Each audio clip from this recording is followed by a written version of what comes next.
Hello friends, bright learning के YouTube channel में आपका स्वागत है। जी हाँ फ्रेंड्स, आज हम देखेंगे कि जीएसटी नंबर लेने के बाद क्या क्या कार्य करना होता है और क्या क्या डिटेल आपको अपलोड करनी है, क्या करना है वो देखेंगे। तो सबसे पहले जीएसटी नंबर लेने के बाद आपको जो बैंक डिटेल है उसके लिए सबसे पहले आपको करंट अकाउंट ओपन करवाना है और 45 डेज़ के अंदर आपको बैंक डिटेल जो है वो बैंक डिटेल यहाँ पे अपलोड करनी है। अदरवाइज आपके जीएसटी नंबर जो है वो कैंसिल भी हो सकते हैं। तो 45 डेज मैक्सिमम जो टाइम है उसके भीतर आपको बैंक डिटेल अपलोड करना है। फर्स्ट काम आपको ये करना है सबसे पहले।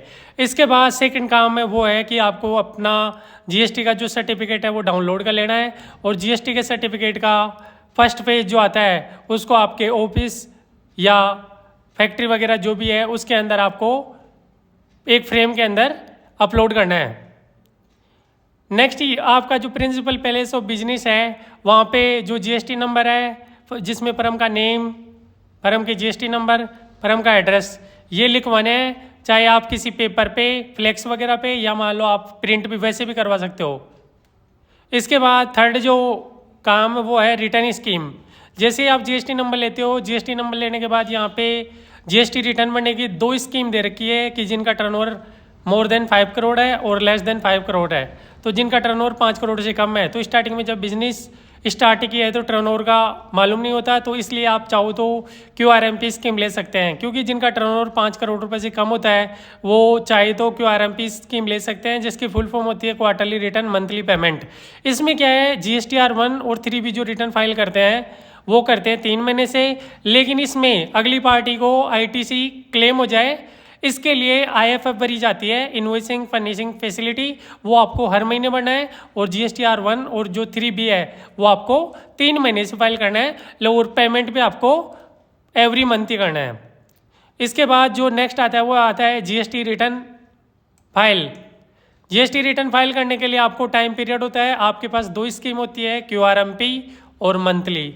अगर आप QRMP स्कीम में हैं, क्वार्टरली रिटर्न मंथली पेमेंट में, तो आपको वहाँ पे क्या है, स्टार्टिंग के 2 महीने में IFF फाइल करना है और जैसे ही क्वार्टर एंड हो जाएगा तो वहाँ पे आपको GSTR 1 और 3 भी फाइल करना है। लेकिन अगर आप मंथली स्कीम ले रखे हो तो आपको GSTR 1 भी मंथली फाइल करना है और 3B भी मंथली फाइल करना है। अगर आप उसमें लेट करते हो तो आपको लेट फीस यहाँ पे पे करना पड़ेगा। और जो पेमेंट, अगर वो पेमेंट आप लेट करते हो तो यहाँ पे आपको पेमेंट पे 18% ईयरली इंटरेस्ट पे करना पड़ेगा, जितने दिन आपने लेट पेमेंट किया है वो।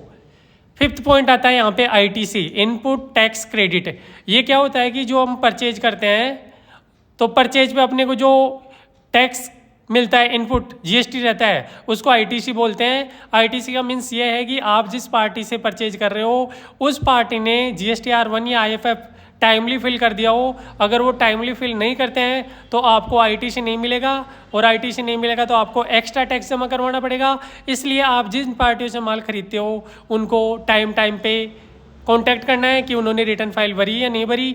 तो आप ऑनलाइन भी पोर्टल पे चेक कर सकते हो, उसका वीडियो ऑलरेडी चैनल पे दिया हुआ है, वो देख सकते हो कि आप कैसे चेक करोगे कि अगली पार्टी ने GST की रिटर्न फाइल की या नहीं की। और आप जो ITC है वो चेक करने का प्रोसेस भी दे रखा है। और लास्ट यहाँ पे जो काम करना है वो करना है ई-वे बिल।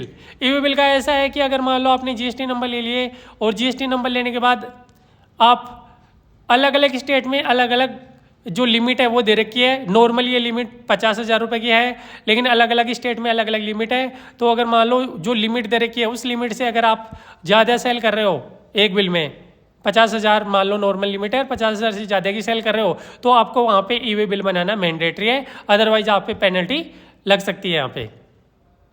तो इस प्रकार से आपको कंप्लीट का कार्य जो है वो करना है। कंप्लीट कार्य करने के बाद आपका कंटिन्यू ऐसा प्रोसेस चलता रहेगा। तो इस प्रकार से आप GST नंबर लेने के बाद जो आपका कार्य है वो कंटिन्यू कर सकते हो रेगुलरली। और जो रिटर्न फाइल है वो आपको फाइल करनी ही है, चाहे आपने परचेज की हो या सेल की हो या नहीं की हो। अगर मान लो आपने GST नंबर ले लिए और GST नंबर लेने के बाद भी अगर मान लो आप रिटर्न फाइल नहीं कर रहे तो आप पे पेनल्टी लगेगी। अगर आपने GST नंबर ले रखे हैं तो अगर आपने परचेज सेल मान लो कुछ भी नहीं किया है फिर भी आपको return time to time file करनी है, अदरवाइज आपको लेट फीस और अगर आपका टैक्स बन रहा है तो आपको इंटरेस्ट पे करना ही पड़ेगा। Thank you for watching, bye bye. ऐसे ही वीडियो देखने के लिए हमारे चैनल को सब्सक्राइब करें, लाइक करें, शेयर करें। Thanks for watching, bye bye.